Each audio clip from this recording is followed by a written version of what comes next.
This is Autoline Daily reporting on the global automotive industry. Well, it sure looks like China is cracking down on American companies in retaliation to the Trump administration cracking down on Chinese electronics firm Huawei. Ford's joint venture company in China was hit with a $23 million fine for limiting the minimum resale price that its dealers can set on used cars. Bloomberg reports that China is drawing up what it calls, quote, unreliable entities, which seems to be a list of U.S. companies that it could go after. And this trade war looks like it's only going to escalate.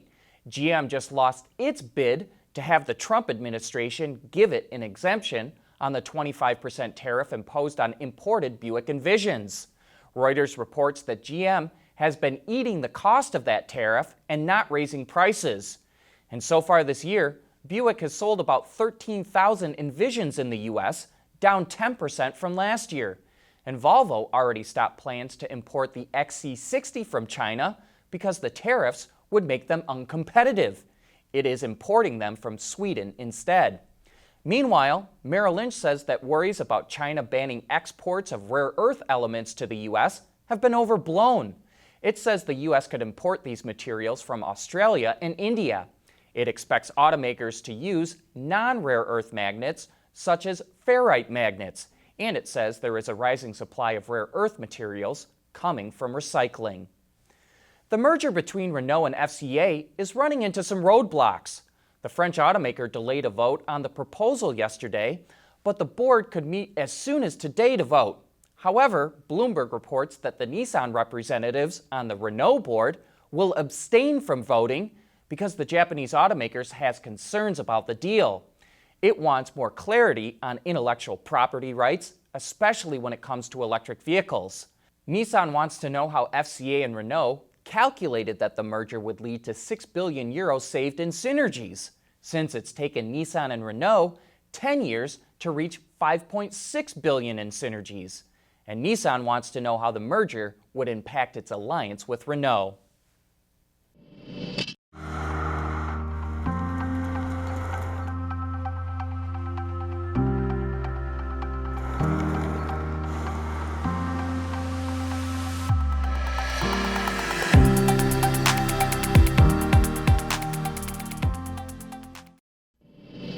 General Motors is teaming up with Michelin to test out an airless wheel assembly called the Uptis. Michelin and other tire manufacturers have been developing wheels like this for years, but earlier versions were not suited for cars because they were not meant to travel at high speeds. Maybe this new design with the flexible rubber section attached to a more traditional wheel hub is the right combination to break through the speed barrier. And think of all the benefits. No tire pressure monitoring system, no more punctures on the road, and no crazy tire wear due to under or overinflated tires. It's also interesting, GM is testing the assembly on the Chevy Bolt EV. Due to the massive amounts of instant torque EVs can generate, they can wear tires out much faster. Could this new setup last longer? And can they be used in the winter? And what does it cost? There is still a number of questions, but it is encouraging that we haven't seen this technology go away and that it continues to evolve. GM says it wants airless wheel assemblies on passenger vehicles as early as 2024. Gordon Murray shook the automotive world when he designed the McLaren F1 Supercar in 1992, and now he's rewriting the Supercar rulebook with a spiritual successor to the F1, a vehicle Murray calls the T50. It features a mid-engine rear-drive layout.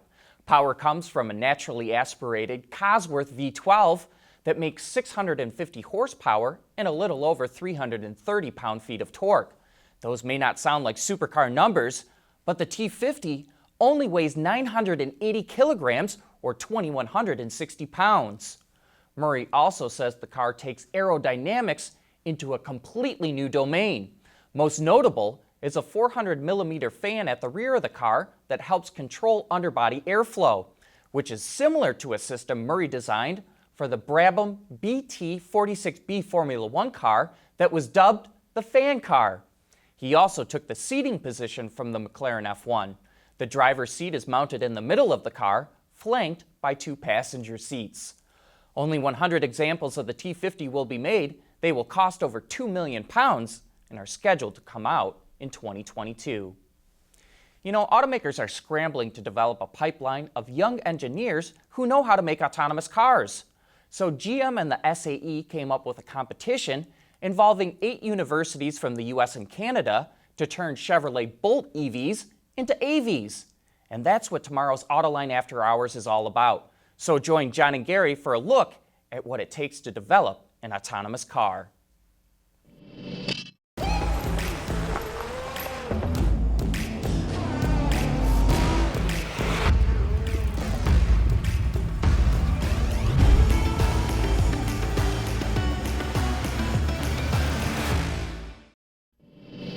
BMW just took the wraps off the new M8 Coupe and Convertible. They're each powered by a 4.4-liter twin-turbo V8 that cranks out 600 horsepower and 553 pound-feet of torque.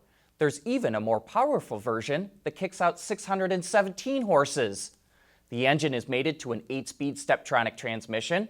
The higher horsepower V8 can hit 0 to 60 miles per hour in just 3 seconds and has a top speed of up to 189 miles per hour. Production of the models kicks off in July. The M8 Coupe starts at $134,000, while the Convertible starts at about $143,500. And speaking of new vehicles, Spanish automaker SEAT, which is part of the VW group, just introduced its first EV, an electric version of its Me compact car. It's powered by a 61 kilowatt electric motor and a 36.8 kilowatt hour lithium-ion battery pack.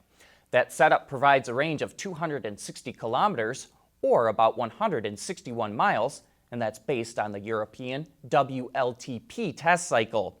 SEAT didn't reveal pricing, but it did say it will cost the same as a combustion engine car in the same segment. The Me Electric goes into production this July.